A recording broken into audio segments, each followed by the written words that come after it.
Hello दोस्तों, आज की क्लास में हम चाइल्ड डेवलपमेंट एंड पेडागोजी के सीटेट में आए हुए प्रवेश ईयर के क्वेश्चन देखेंगे। तो इसमें क्वेश्चन नंबर फर्स्ट है कि नूर विद्यालय में अपना लंच बॉक्स लाना भूल गई तथा ये कहते हुए तान्या से उसका लंच साझा करने के लिए कहा कि तुम्हें आज अपना लंच मेरे साथ साझा करना चाहिए क्योंकि कल मैंने तुम्हारे साथ अपना लंच साझा किया था।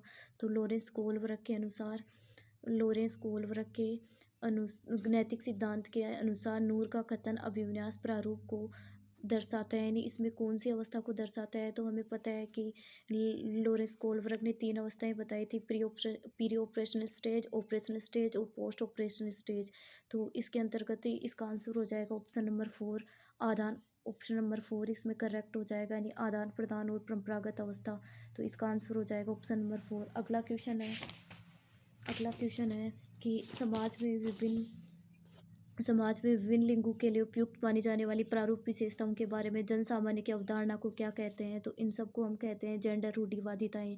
जो समाज में विभिन्न अवधारणाएं पाई जाती हैं उनको हम जेंडर रूढ़िवादिताएं कहते हैं। थर्ड क्वेश्चन है कि हाल ही में पाठ्यचर्या में ऐसी कहानियों को शामिल करने के लिए विवेकशील प्रयास किए गए हैं जिसमें पिता को घर के कार्यों में लगा रहता है और माता साहसी गतिविधियों का कार्य करती है। तो ये कदम किस लिए महत्वपूर्ण होता है। तो ये हमारे समाज में जो जेंडर रूढ़िवादिता होती है उसको समाप्त कर रहा है।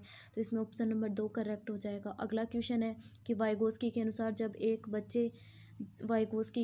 जब एक वयस्क बच्चे के निष्पादन के वर्तमान स्तर को सहयोग विस्तारित करता है तो इसे क्या कहते हैं। तो हमें पता है इसको पार ढांचा पॉइंट है, स्केप फोल्डिंग कहा जाता है। तो इसमें ऑप्शन नंबर थर्ड करेक्ट हो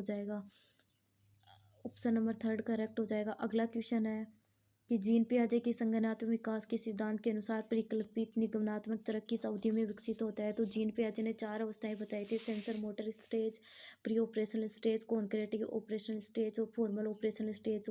सेंसर मोटर स्टेज होती है ये 0 से 2 वर्ष की होती है, और जो पूर्व सक्रियात्मक अवस्था है या प्री ऑपरेशनल स्टेज होती है 2 से 6 की होती है, और जो कॉन्क्रेटिव ऑपरेशनल स्टेज होती है 6 से 11 की होती है, और जो फॉर्मल ऑपरेशनल स्टेज होती है 11 वर्ष के बाद की होती है। तो बालक के अंतर्गत निगमनात्मक तर्क होता है वो अमूर्त सक्रियात्मक अवस्था यानी फॉर्मल ऑपरेशन स्टेज में अवधि में विकसित होता है। तो इसमें ऑप्शन नंबर 4 करेक्ट है। अगला क्वेश्चन है कि according to it is important to understand the social process and influence of the culture context of children's thinking, यानी सोशल सामाजिक प्रक्रियाएं सांस्कृतिक संदर्भ के बारे में पूछ रहा है। तो सामाजिक प्रक्रिया और सांस्कृतिक संदर्भ में सबसे ज़्यादा बल देने वाला वैज्ञानिक लेव वाइगोस्की था। तो इसमें ऑप्शन नंबर 3 करेक्ट हो जाएगा। अगला क्वेश्चन है कि जीन पियाजे के संज्ञानात्मक विकास सिद्धांत के निहितार्थ निकालते हुए एक ग्रेड 6 से 8 के शिक्षक को अपनी कक्षा में क्या करना चाहिए, यानी जीन पियाजे के सिद्धांत के अनुसार बताना है हमें। तो 7 नंबर का हो जाएगा, यानी ऐसी समस्याएं प्रस्तुत करेंगे हम बालक के सामने जिसमें तर्क आधारित समाधान की आवश्यकता होती है। अगला क्वेश्चन है कि हावर्ड गार्डनर के बहुबुद्धि सिद्धांत के अनुसार तार्किक गणितीय बुद्धि वाले एक व्यक्ति की क्या विशेषताएं होती है। हावर्ड गार्डनर ने गणितीय यानी जो बुद्धि होती है उसके 8 प्रकार बताए थे, उसमें तार्किक गणितीय भी एक बुद्धि का प्रकार था। उसमें पैटर्न को खोजने की एवं तर्क की लंबी श्रृंखला को हल करने की क्षमता और संवेदनशीलता की। तो इसमें ऑप्शन नंबर 4 करेक्ट है। अगला क्वेश्चन है 9th, यानी वह प्रक्रिया जिसके द्वारा बच्चे आदतों, कौशलों, मूल्यों, अभिप्रेरणा को विकसित करते हैं जो उन्हें समाज का जिम्मेदार एवं क्रियाशील सदस्य बनाती है। तो उसे क्या कहा जाता है, उसे सामाजिकरण या सोशियोलॉजिशन कहा जाता है। तो इसमें ऑप्शन नंबर करेक्ट 1 हो गया। अगला है मानव विकास के संदर्भ में हेरिडिटी और एनवायरनमेंट की भूमिका के बारे में निम्नलिखित कथनों में से कौन सा सही होता है। तो इसमें ऑप्शन नंबर 4 सही हो जाएगा, यानी आनुवंशिकता एवं पर्यावरण दोनों एक जटिल पारस्परिक क्रिया होती हैं जो मानव के विकास को प्रभावित करती हैं। अगला क्वेश्चन है कि एक प्रगतिशील कक्षा में क्या होता है, कि यानी एक प्रगतिशील कक्षा विद्यार्थी के द्वारा ज्ञान का सर्जन किया जाता है, या विद्यार्थी के द्वारा निष्क्रिय रूप से ज्ञान प्राप्त किया जाता है, या विद्यार्थी के द्वारा उसी ज्ञान को दोहराया जाता है। तो इसमें ऑप्शन नंबर 4 करेक्ट हो जाएगा, यानी शिक्षक के निर्देश के अनुसार विद्यार्थी के द्वारा ज्ञान का अनुसरण किया जाता है। अगला क्वेश्चन है यानी सतत और समग्र मूल्यांकन में किसको शामिल किया जाता है। तो हमें पता है सतत और समग्र मूल्यांकन होता है, इसमें दोनों चीज़ों को शामिल किया जाता है, फॉर्मेटिव असाइमेटिव को भी, असेसमेंट को भी, और जो सबमेटिव असेसमेंट होता है यानी दोनों को शामिल किया जाता है। तो इसमें ऑप्शन नंबर 4 करेक्ट हो जाएगा। अगला क्वेश्चन है कि आपकी कक्षा के एक विद्यार्थी को विभिन्न स्रोतों को बार बार ये बताया गया है कि उसके सामाजिक वर्ग के लोग शैक्षिक क्षेत्र में निम्न स्तरीय प्रदर्शन करते हैं। तो इस रूढ़िवादिता एवं परिणामी की रूढ़िवादी आशंका के प्रभाव को कम करने के लिए एक शिक्षक को क्या पहल करनी चाहिए। तो इसमें हम देखते हैं तो इसका ऑप्शन नंबर 4 करेक्ट हो जाएगा कि हम शिक्षक ऐसे उदाहरण या रोल मॉडल कहानियों को प्रस्तुत करेगा जो सामाजिक वर्गों से रिलेटिव होंगे, जिससे बच्चे उस कहानियों को सुनकर मोटिवेट हों और उनमें हतोत्साहित ना हों।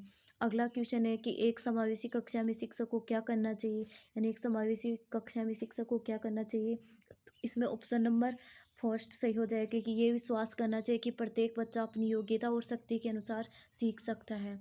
अगला क्वेश्चन है कि एक विद्यार्थी कक्षा में निम्नलिखित लक्षण प्रदर्शित करता है। पढ़ने के प्रति चिंता, शब्दों या अक्षरों को पहचानने में कठिनाई। तो पढ़ने से संबंधित हो गया ना, ये सभी विकार होते हैं, पढ़ने से संबंधित होते हैं, यानी डिसलेक्सिया होते हैं, ये सभी लर्निंग डिसेबिलिटी होती है, यानी अधिगम असक्षमता वाले विद्यार्थी होते हैं। ऑप्शन नंबर 3, ये कोई बीमारी नहीं होती है, ये कोई रोग या डिजीज नहीं होते हैं, ओनली लर्निंग डिसेबिलिटी होते हैं, जिसके कारण बालक किसी चीज़ को पढ़ नहीं सकता और अच्छी तरीके से देख नहीं सकता। अगला क्वेश्चन है कि एक शिक्षक एक समावेशी कक्षा में विशेष योग्यता वर्ग वाले अधिगमकर्ताओं की आवश्यकता को किस प्रकार से बता सकता है। तो इसमें हो जाएगा कि प्रत्येक विद्यार्थी के अधिगम के सशक्त पक्षों एवं कमजोरियों के विश्लेषण के आधार पर विशिष्ट उद्देश्यों को विकसित करना। तो इसमें ऑप्शन नंबर 4 करेक्ट हो जाएगा। अगला क्वेश्चन है कि एक शिक्षिका अपनी कक्षा में सृजनात्मक विद्यार्थियों को किस प्रकार से प्रोत्साहित कर सकती है, यानी बालकों को जो सृजनात्मक बालक है उनको किस प्रकार से प्रोत्साहित कर सकती है। तो इसमें ऑप्शन नंबर 3 करेक्ट हो जाएगा कि अनेक परिप्रेक्ष्यों को प्रोत्साहित करके तथा उनके मूल विचारों को महत्व दे करके। अगला क्वेश्चन है कि निम्नलिखित में से कौन सा कारक कक्षा में सार्थक अधिगम का पक्ष लेता है। तो इसमें ऑप्शन नंबर 4 करेक्ट हो जाएगा, यानी विषय वस्तु और बच्चों को संपूर्ण कुशल से एवं अधिगम के प्रति सच्चा सरोकार रखना। 90 नंबर का क्वेश्चन है कि निम्न में से कौन सा प्रभावशाली समस्या समाधान रणनीति का एक उदाहरण होता है। तो इसमें ऑप्शन नंबर 4 करेक्ट हो जाएगा, यानी साधन साधे विश्लेषण और फिर समस्या को अनेक उपलक्ष्यों में विभाजित करना। 20 नंबर का क्वेश्चन है कि निम्न में से कौन सी शिक्षण अधिगम के लिए एक प्रभाव शिक्षण प्रणाली नहीं है। तो इसमें क्या ढूंढना है, नहीं है, यानी जो करेक्ट नहीं है उसको ढूंढना है, यानी बच्चों के अंतर्दृष्टि के द्वारा अनुमान लगाने के लिए प्रोत्साहित करना, या प्रयोग एवं पर्यवेक्षण, या संवाद एवं परिचर्या। तो इसमें ऑप्शन नंबर 4 करेक्ट हो जाएगा, यानी इसका नहीं पूछा है, यानी दिए गए ज्ञान को दोहराने पर ध्यान केंद्रित करना। तो इसमें ऑप्शन नंबर 4 आ जाएगा। अगला क्वेश्चन है कि शिक्षक कक्षा में पढ़ने में ध्यान न देने वाले बच्चों से किस प्रकार का बर्ताव कर सकता है। बच्चों को कक्षा से बाहर जाने के लिए कहकर, पूरी कक्षा के सामने बार बार डांटकर, अरुचिक जानने की कोशिश कर या गृह कार्य के रूप में अत्यधिक वर्कशीट देकर। तो इसमें ऑप्शन नंबर 3 करेक्ट हो जाएगा कि उनसे उनकी अरुचि का कारण जानने की कोशिश करके। तो 22 नंबर का क्वेश्चन है कि संरचनात्मक उपागम बनाता है। विद्यार्थी की ज्ञान की सूचना के लिए अत्यंत आवश्यक है कि विद्यार्थी का पूर्व ज्ञान से संबंधित होता है, या अनुबंध से संबंधित होता है, या दंड से, या यंत्रवत याद करने से। तो ये विद्यार्थी के पूर्व ज्ञान से संबंधित होता है। तो ऑप्शन नंबर 1 करेक्ट हो जाएगा। तो इसमें ऑप्शन नंबर कौन सा हो जाएगा, 1 करेक्ट हो जाएगा। बच्चे अनेक घटनाओं के बारे में सहजानुभूत सिद्धांत की सूचना करते हैं। इस पृष्ठभूमि में एक शिक्षक को क्या करना चाहिए, यानी एक शिक्षक को बालक के अनेक घटनाओं को सहजानुभूत सिद्धांत की सूचना करता है, तो शिक्षक को उसके प्रति क्या करना चाहिए। तो इसमें 23 क्वेश्चन में ऑप्शन नंबर 4 करेक्ट हो जाएगा कि बच्चों को इन विचारों के लिए डांटना चाहिए, क्योंकि ये विचार उनके शिक्षण में हस्तक्षेप करते हैं। अगला क्वेश्चन है 24, संज्ञान और संवेग के बीच किस प्रकार का संबंध होता है। तो इसमें ऑप्शन नंबर 4 आ जाएगा। 24 में ऑप्शन नंबर 4 आ जाएगा कि संज्ञान और संवेग होते हैं वो द्विदिशीय होते हैं, दोनों के बीच गतिशील पारस्परिक क्रिया होती है। 25 नंबर का क्वेश्चन है कि निम्न में से कौन से कारक अधिगम को प्रभावित करते हैं, यानी इनको हमने क्रम से जाना होगा। तो सबसे पहले ऑप्शन नंबर 1 आ जाएगा, फिर ऑप्शन नंबर 2, 3, 4। तो इसमें कौन सा करेक्ट होगा, ऑप्शन नंबर 4 करेक्ट होगा। अगला है कि निम्न में से ज्ञान के सार्थक सूचना की प्रक्रिया का एक महत्वपूर्ण पहलू है सामाजिक पारस्परिक क्रियाएं, या लगातार सामाजिक पारस्परिक क्रियाएं, या लगातार अभ्यास था बार बार स्मरण करना, या पुरस्कार व दंड, या उद्दीपन प्रतिक्रिया संबंध। तो इसमें ऑप्शन नंबर 1 करेक्ट हो जाएगा। 27 नंबर का क्वेश्चन है कि जब विद्यार्थी पुरस्कार पाने की इच्छा से बार बार किसी कार्य करने के लिए निर्णय लेते हैं जो कि प्रत्यक्ष रूप से उस गतिविधि से संबंधित नहीं है, तो ऐसी स्थिति से क्या संभव, तो ऐसी स्थिति से अधिगम के प्रति भौतिकवादी यानी अभिवृत्ति विकसित होती है। अभिवृत्ति यानी उस कार्य के प्रति बालक में दृष्टिकोण, उसके प्रति दृष्टिकोण जो विकसित होता है वो इसमें बताया गया। तो इसमें 27 नंबर के क्वेश्चन में ऑप्शन नंबर 1 वन करेक्ट होगा। 28 नंबर का क्वेश्चन है कि बाल्यावस्था की अवधारणा से क्या अभिप्राय होता है, तो इसमें हो जाएगा ऑप्शन नंबर 2 करेक्ट हो जाएगा। समकालीन सामाजिक संरचनावादी मनोवैज्ञानिकों के अनुसार एक सामाजिक संरचना होती है। 29 नंबर का क्वेश्चन है कि कौन सी मध्य बाल्यावस्था की विशेषता होती है, तो मध्य बाल्यावस्था की विशेषता होती है इसमें बच्चा होता है वो तार्किक रूप से और मूर्त रूप से सोचना प्रारंभ कर देता है। 30 नंबर का क्वेश्चन है परिवार एवं पास पड़ोस बच्चों के सामाजिकरण की कौन सी एजेंसियाँ होती हैं, तो इसमें प्राथमिक एजेंसी आ जाएगा, ऑप्शन नंबर 2 करेक्ट होगा। थैंक यू दोस्तों, आज हम इतना ही करेंगे।